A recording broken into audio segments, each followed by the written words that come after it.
হে everyone, কেমন আছেন সবাই? অনেকদিন পর আবার ভিডিও নিয়ে আসলাম। টপিকটা তো বুঝতে পারছেন, অস্ট্রেলিয়ার বর্তমান সিচুয়েশন নিয়ে। তবে টু বি অনেস্ট, এটা আসলে অ্যাভয়েড করার কিছু নাই, কারণ অস্ট্রেলিয়ার এখন মোটের উপরে রিজেকশন রেটটা অনেক বেশি। ইটস মোর দ্যান 50%, টেকনিক্যালি যদি বলি আর কি। সো আপনার যত ভালো প্রোফাইলই হোক না কেন, টু বি অনেস্ট, আপনার ভিসা সাকসেস বা ভিসা সাকসেস হওয়ার রেশিওটা বিলো 50%। মানে আপনার যত ভালো প্রোফাইলই হন না কেন, হয়তো বা আপনার ভিসাটা রিজেকশন হইতে পারে। এটা সম্ভাবনায় মোটামুটি 50%-এর বেশি। তারপরেও যাদের ভিসা হচ্ছে, সেটা কি আসলেই অটোমেটিক হচ্ছে? মানে অনেকেই বলতেছে যে লাক ভালো থাকলে ডেফিনেটলি ভিসা হবে, but still lot of people saying যে এত ভালো প্রোফাইল দেওয়ার পরেও আসলে ভিসাটা হচ্ছে না। বা এত ভালো প্রোফাইল হওয়ার পরেও আমার ভিসাটা হয় না। আরেকটা কেসের ভিসা হয়ে গেছে। হ্যাঁ, আহ, এটা ট্রু যে অস্ট্রেলিয়া আসলে আন্দাজে কাউকে ভিসা রিজেক্ট করছে না বা দিচ্ছে না, এটা আসলে কেউ গ্যারান্টি দিয়ে বলতে পারে না। সো আমার এক্সপিরিয়েন্স থেকে লাস্ট কিছু একটা ট্রাই করতে পারেন। আমি আপনাদেরকে স্টেপ বাই স্টেপ সলিউশনই বলবো যে অস্ট্রেলিয়ার লাস্ট ট্রাইটা কেমন হইতে পারে।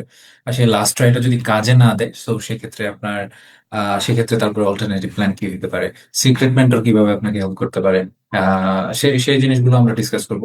তো ফার্স্ট অফ অল ধরেন, আপনার যে সার্কামস্ট্যান্সেস ইন হোম কান্ট্রি বলতে অস্ট্রেলিয়া যেটা বোঝায়, যখনই দেখবেন যে আপনাকে জেনুইন স্টুডেন্ট না বলে ভিসাটা রিজেক্ট করে দিচ্ছে, এর সাথে আরো কিছু জিনিসপত্র কিন্তু ওরা লিখে দিচ্ছে। সো ওগুলো যে একদমই অ্যাভয়েড করবেন তা না। অনেকে আবার খুব মানে এক মানে একরোখা ভাবে বলে যে না, আমি তো এভাবে এক্সপ্লেন করছি, ওভাবে এক্সপ্লেন করছি, হোয়াট এভার। তারপরেও দেখেন যে আসলে কি আপনি নিজে স্যাটিসফাইড কিনা। তো সেক্ষেত্রে আসলে এটা আপনি পুরো আপসাইড ডাউন করা যাবে না, কিন্তু আপনি নিজেকে কিছুটা সেভ করতে পারেন। যেমন ধরেন আপনার ইকোনমিক কন্ডিশন, এটা কি আসলে কি বুঝায়? এটাকে আসলে আপনি জাস্ট একটা কথা বললেন, আমার ফ্যামিলিতে ইকোনমিক কন্ডিশন ভালো, আমার বাসার আশেপাশে অনেক কলকারখানা আছে, ওইগুলোতে এসে আমি কাজ টাজ করতে পারবো। It doesn't mean so. এটা আপনার একটু মাথায় রাখতে হবে যে ইকোনমিক কন্ডিশন আপনি কিভাবে এক্সপ্লেন করছেন, সোশ্যাল ফ্যাক্টরস গুলো কিভাবে আপনি জাস্টিফাই করছেন। হ্যাঁ, তা ফার্স্টে এই পয়েন্টটা থাকে না যে এসওপির কথা যদি বলি, বা জেনুইন স্টুডেন্টের যে 4টা কোয়েশ্চেন আছে সেটাকে এক্সপ্লেন করতে বলেন। তো সেটা কি শুধু এক্সপ্লেন করলেই হবে, নাকি সাথে আরো একটা একটা বড় সড়ো একটা স্টেটমেন্ট ও পারপাস দিবেন? সেটাও কিন্তু একটা কোয়েশ্চেন।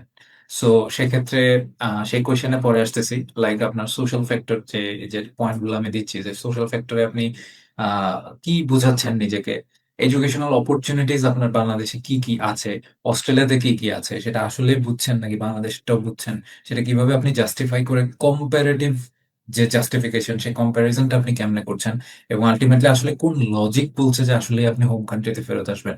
এটা অনেক বেশি ইম্পর্টেন্ট একটা ফ্যাক্টর। যে এই এক নম্বরে আমি দিলাম যে সার্কামস্টেন্সেস ইন হোম কান্ট্রি, এটা যে এক্সপ্লেন করছেন, এটাকে আসলে আপনি বুঝতেছেন যে এটা আসলে কি চাইছে গভর্নমেন্ট। সো এটা একটা কোয়েশ্চেন। তারপরে আসতেছে হচ্ছে personal ties to home country. এটা হচ্ছে আমার বাবার অনেক অ্যাসেট ট্যাসেট আছে, এগুলো এসে আমি সহ দেখাশোনা করতে হবে। তারপরে হচ্ছে আপনার আমার জবের সার্কামস্টেন্সেস আছে, আমার অনেক ফ্রেন্ড সার্কেল আছে এখানে, আমি বড় হয়েছি এখানে। সেই জিনিসগুলা বলছেন, ঠিক আছে, বাট এই বলার পেছনে আপনার ফ্যামিলি বন্ডসটা কতটুকু, রিলেশনশিপ গুলা জাস্টিফাই করে, আপনার কমিউনিটি সাপোর্ট, এই ওয়ার্ডটাই কিন্তু হাই কমিশনের একটা রিকোয়ারমেন্ট ওয়ার্ড। তো সেটা আপনি কেমনে এক্সপ্লেন করতেছেন, ফাইন্যান্সিয়াল ইন্টারেস্ট আপনি কিভাবে জাস্টিফাই করছেন। যেমন ধরেন এই যে সাবস্টেন্সিয়াল প্রপার্টি ওনারশিপ, সে জিনিসগুলো কেন আসলে আপনি নিজেকে নিজে জাস্টিফাই করছেন যে আপনারই এটা দেখাশোনা করতে হবে, সে একটা ফ্যাক্টর আছে। তারপর আপনার ফিউচার প্ল্যান, ফিউচার প্ল্যানের সাথে আপনি এস্টাবলিশড হতে কোনো ক্যারিয়ার পাথ বললেন, সেটা কতটুকু জাস্টিফাই করছেন, কেমনে জাস্টিফাই করছেন, কমিউনিটি রিইন্টিগ্রেশন প্ল্যানটা কি, আবার যদি ফার্স্টে যে বললেন কমিউনিটি আছে, সে কমিউনিটি সাপোর্ট, সেটার আবার রিইন্টিগ্রেশন, এই সবকিছু মিলিয়ে কিন্তু personal ties to home country. এটা না যে শুধু আপনি চাকরির জন্য আসবেন, ফ্যামিলির জন্য আসবেন। সেই জিনিসটা কেন? এটা তো আপনি নতুন একটা কমিউনিটিতে যাচ্ছেন, সেখানে 2-4 বছর থাকলে সেখানেও তো আপনার একটা কমিউনিটি হবে। সেটা কেন লিভ করবেন? এগেইন, ওই যে কানেকশন টু হোম কান্ট্রি, এটার সাথে পার্সোনাল টাইজ জাস্টিফিকেশনটা খুব জরুরি। আমি এখানে এক্স্যাক্টলি 5টা টপিক নিয়ে ডেসক্রাইব করব। সেই 5টা টপিকে আশা করি জাস্টিফাই করলে অন্তত আপনার ভিসা হওয়ার চান্সেসটা একটু বেশি থাকবে। তাও যদি না হয় ভিসা, তারপরে কি করবেন সেটাও বলে দিচ্ছি। সো 3 নম্বর পয়েন্টে আমরা জাস্টিফাই করবো হচ্ছে reason for not studying in home country. এটা আমরা অনেকেই বলি যে ল্যাব ফ্যাসিলিটি নাই বাংলাদেশে, এই নাই সেই নেই, এই জন্য অস্ট্রেলিয়াতে আমার কিছু টাকা পয়সা আছে, এই জন্য আমি অস্ট্রেলিয়াতে পড়াশোনা করতে চাই। তো সেই জায়গাটাতে আমার কিছু ফ্যাক্টর আছে, দেখতে পারেন যে লোকাল ইনস্টিটিউশন লিমিটেশনস গুলা অ্যাকচুয়ালি কি, এটা কি ক্যাপাসিটি লিমিটেশন, নাকি লং ওয়েটিং টাইম, বা মানে এক্সাক্ট লিমিটেশনটা আপনি কোন অ্যাঙ্গেল থেকে আপনি জাস্টিফাই করছেন, কোর্সের অ্যাভেইলেবিলিটি অস্ট্রেলিয়াতে যেটা যাচ্ছেন, সেটার আসলে অস্ট্রেলিয়াতে ইন্ডাস্ট্রিয়াল কোনো আপনার অপরচুনিটি আছে কিনা এক্সপেরিয়েন্স নেওয়ার জন্য অথবা কাজটা বোঝার জন্য, যেহেতু অস্ট্রেলিয়া প্র্যাকটিক্যাল ওরিয়েন্টেড পড়াশোনা করে, সেই প্র্যাকটিক্যালিটির মধ্যে আসলে আপনার কি কি আছে মানে সেই জিনিসগুলা এমন যেমন যেমন ধরেন বিজনেস, আইটি, এগুলো অস্ট্রেলিয়াতে আসলে একটা মানে জগা খিচুড়ির মতো অনেক অপশনস, তো এগুলোতে আসলে অস্ট্রেলিয়ার দরকার নেই। তো সেই আপনি যে কোর্সটাতে যাচ্ছেন সেটা আসলে আপনার কোনো দরকারের মধ্যে পড়ে কিনা অস্ট্রেলিয়ার, এবং আপনার বাংলাদেশেও সেটা ইন ফিউচারে কোনো মানে প্রয়োজনীয়তা আছে কিনা, সেই জিনিসগুলো একটা বিষয় থাকতেছে। মানে আপনি যখন কান্ট্রি কম্পারিজনে যাবেন এডুকেশনাল, তারপরে এডুকেশনাল স্ট্যান্ডার্ড নিয়ে আপনি যদি কথা বলেন, সেটা কোন অ্যাঙ্গেল থেকে বলছেন, বাংলাদেশকে কতটুকু আন্ডারস্টিমেট করছেন, অস্ট্রেলিয়ার গ্লোবাল রেকগনিশনটা আসলে কতটুকু ফুটায় তুলতে পারছেন, এবং সেটা আপনার জন্য আসলে নেসেসিটি আছে কিনা, সেই বিষয়টা একটা দেখার বিষয় আছে। সো এটা হচ্ছে ৩ নম্বর বিষয়, আপনি কিভাবে জাস্টিফিকেশন করছেন। ৪ নম্বর পয়েন্ট হচ্ছে আপনার আন্ডারস্ট্যান্ডিং অ্যাবাউট অস্ট্রেলিয়া। মানে আগে যে ১, ২, ৩ যেভাবে ঠিক জাস্টিফাই করলেন, সো এখন তো আপনি জাস্টিফাই করেই ফেলছেন যে আপনি অস্ট্রেলিয়াতে যাবেন। এখন অস্ট্রেলিয়াতে যাওয়ার আগে আপনার কতটুকু আন্ডারস্ট্যান্ডিং আছে? লাইক ওইটা কি শুধু কালচারাল অ্যাওয়ারনেস, আপনি ডাইভার্স এবং ওয়েলকামিং সোসাইটিতে যাচ্ছেন, আপনাকে সবাই খুব টেক কেয়ার করবে, আইকনিক ওয়াইল্ড লাইফ অথবা নেচার আপনাকে খুব টানে, মনে হচ্ছে যেন আপনি ন্যাশনাল জিওগ্রাফিকের কোন একটা কোর্স করতে যাইতেছেন। সো এটা কি আসলে মনে হচ্ছে, বা কালচারাল অ্যাওয়ারনেসটা আপনার কতটুকু ইম্প্যাক্ট ফেলতেছে, কেনই বা ফেলতেছে? এডুকেশনাল সিস্টেমটা আসলে অস্ট্রেলিয়া যে আপনি বুঝছেন, যেমন গ্লোবালি রেকগনাইজড ইউনিভার্সিটি, এটা দিয়ে আপনার লাভটা কি? হ্যাঁ, আমরা অনেকে বলে পাথওয়ে টু গ্লোবাল অপরচুনিটি। কোন ধরনের গ্লোবাল অপরচুনিটি? সেটার সাথে আপনার ক্যারিয়ারের আসলে কোনো মিল আছে কিনা? তারপর লাইফস্টাইল বা সোসাইটিতে আপনি অ্যাডজাস্ট করবেন কি নিয়ে? Like high quality of life, সেটা দিয়ে আসলে আপনি কি বুঝাইতেছেন?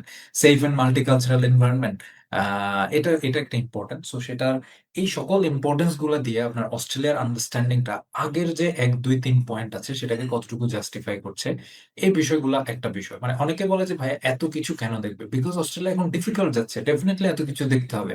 হাই কমিশনের যিনি আপনাকে ভিসার প্রসেসটা করবে, উনি যেন অন্তত আপনার লেটারটা পড়ে আবার থটফুল হয়ে যায়।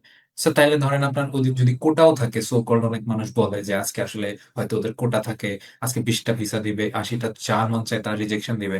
আপনার কাছে মনে হয় একটু কি জাস্টিফাই না করে দিবে? ১টা ২টা কেসে হইতে পারে। বাট কমনলি কিন্তু একবার হইলেও আপনার স্টেটমেন্ট, আপনার প্রেজেন্টেশন, আপনি কোন অ্যাঙ্গেলে ভিসাতে দাঁড়াইছেন, এগুলো কিন্তু একটা দেখার চেষ্টা করা হয়।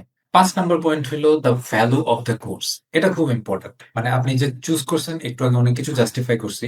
তো আপনি ফিনিশিং লাইনে কিভাবে ফিনিশ করছেন? হ্যাঁ, এখন আমি কি এসওপির কথা বলছি নাকি এক্সটেন্ডেড কোন স্টেটমেন্ট, রিটেন মোটিভেশন লেটারের কথা বলছি, সেটা একটু পরে বলছি। বাট আপনি যেখানেই হোক আপনাকে প্রুফ করতে হবে। সো এখন আপনার একাডেমিক রেলেভেন্স, আপনি ধরেন কোন একটা স্কিল নিবেন, নলেজ নিবেন, পড়তে যাচ্ছেন তো এই জন্যই। সো সেটা কেন নিবেন? সেটা আসলেই কেন? হ্যাঁ, আসলে কি বুঝা যাইতেছেন কিনা? এবং প্রিভিয়াস কোয়ালিফিকেশনের সাথে সেটার খাপ খাওয়ানো কতটুকু আছে? অথবা রিসেন্টলি আপনার যদি কোনো জব এক্সপেরিয়েন্স থেকে থাকে, সেটার সাথে কি খাপ খাওয়ানো হচ্ছে? কেনই বা হচ্ছে? ক্যারিয়ার অ্যাডভান্সমেন্টটা কি?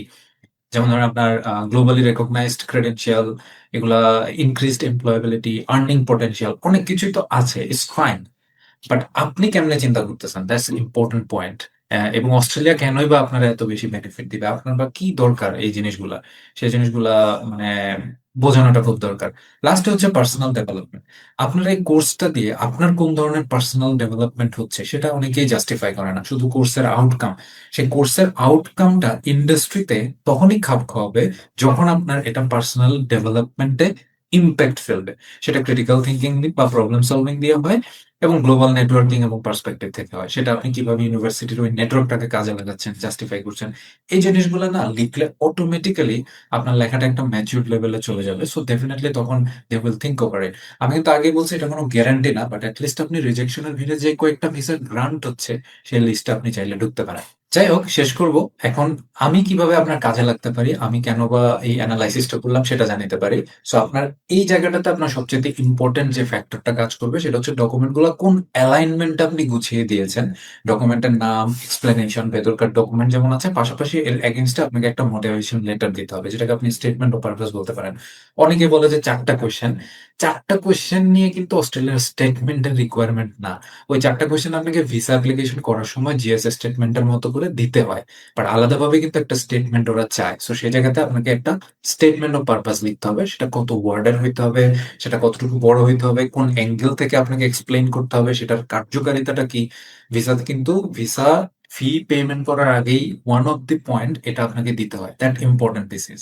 সো এই জায়গাটা আপনি কিভাবে চিন্তা করছেন, এগুলো হেল্প চাইতে গেলে আপনি যেখান থেকেই এপ্লাই করেন, লাস্ট মুহূর্তে যদি মনে হয় যে আপনার একটু বাঁচা দরকার বা একটা লাস্ট হিট এন্ড ট্রাই করা দরকার, so you can contact Secret Mentor. আমরা ওই জায়গাটাতে আপনার যে এজেন্সি থেকে আপনি অ্যাপ্লাই করেন না কেন, আমরা আপনাকে এই সাপোর্টটা দেওয়ার চেষ্টা করবো। ডেফিনেটলি ফ্রিতে না, আপনাকে পে করতে হবে। ওটার জন্য আমরা খুবই মিনিমাম একটা পেমেন্ট, এটার জন্য আপনি আমাদেরকে কন্ট্যাক্ট করেন 01670 577 200, অথবা global@secretmentor.org এটাতে ইমেল করতে পারেন। আমরা যেটা করব, আপনার ফাইলটাকে আপসাইড ডাউন করে ফেলবো না, আপনার জন্য সুন্দর একটা মানে রাইটিং স্টেটমেন্ট বা এসওপি লেখার চেষ্টা করব আপনি সহ, সেটা জাস্টিফাই করব, আপনাকে ইন্টারভিউর জন্য প্রিপেয়ার করবো। If they call you, sometimes কিন্তু 10% 15% স্টুডেন্ট কল পাচ্ছে। সো এটা এক ধরনের ফ্যাক্টর। আবার যদি আপনি সেন্সিটিভলি আমাদেরকে ডকুমেন্টস এর একটা সামারি দেখাইতে চান, বা আপনার পুরো ফাইলটা নিয়ে আমাদের সাথে কনসাল্ট করতে চান, বা ডিরেক্টলি আমার সাথে কনসাল্ট করতে চান, আমার 10-12 বছরের এক্সপিরিয়েন্সের যে বিষয়গুলো আছে সেগুলো থেকে আপনাকে আমি একটা গাইডেন্স করব। সাথে এটাও বলবো, এটা কিন্তু একটা লাস্ট চান্স, হিট করতেও পারে, নাও করতে পারে, আপনি ভিসা রিজেকশনও হতে পারেন। সেই হিসেবে অল্টারনেটিভলি আপনার ফাইন্যান্স অনুযায়ী আমরা আপনার জন্য ইদার নিউজিল্যান্ড অথবা কানাডা অথবা ইউকে, যেটা আপনার প্ল্যান অনুযায়ী বেটার হয়। অনেকের সিটিজেনশিপ প্ল্যান থাকে ম্যাক্সিমামেরই। তারপরে জবের একটা বিষয় আছে, পোস্টারি ওয়ার্ক রাইটের বিষয় আছে, ফ্যামিলিকে নেওয়ার বিষয় থাকে, স্পাউস বা বাচ্চা কাচ্চা ডিপেন্ডেন্ট, তাদের স্কুলিং এর কস্টিং এর বিষয় থাকে। এই সব কিছু বিবেচনা করে দেন আমরা আপনাকে কিছু অল্টারনেটিভ সাজেস্ট করব। So at the same time আপনি অস্ট্রেলিয়ার ভিসার জন্য লাস্ট একটা ম্যাচিউর ম্যাচিউরিটি অ্যাড করলেন আমাদের সাথে কনসাল্ট করে, স্পেশালি উইথ মি। আবার এট দ্য সেম টাইম আপনার অল্টারনেটিভ একটা এক্সপার্ট প্ল্যানিংও হয়ে গেল। তাহলে আপনি যে দেশের বাইরে যাবেন, সেই যাওয়াটার যে প্ল্যান, সেটা তো আসলে আমরা জানি না আমাদের কার কপালে কি আছে। সো বাইরে যাওয়াটা প্ল্যান এ কাজ না করলে যেন বি কাজ করে, সেই জায়গাটাতে সিক্রেট মেন্টর যেমন হেল্প হইতে পারে আপনার জন্য, আবার একই সাথে এই ভিডিওটা গাইডেন্স হিসেবে আপনাকে কাজে দিতে পারে। আপনি নিজেও যদি নিজের রেসিপি আমার কথা মতো ওইভাবে অ্যাডজাস্ট করে নিতে পারেন, সেক্ষেত্রে একটু চান্স বাড়বে। সো অল দ্য বেস্ট যারা অস্ট্রেলিয়াতে অ্যাপ্লাই করছেন। At the same time welcome to secret mentor. যদি অল্টারনেটিভ কোনো প্ল্যান ইনস্ট্যান্টলি করে ফেলতে চান, দেখা হচ্ছে নেক্সট ভিডিওতে।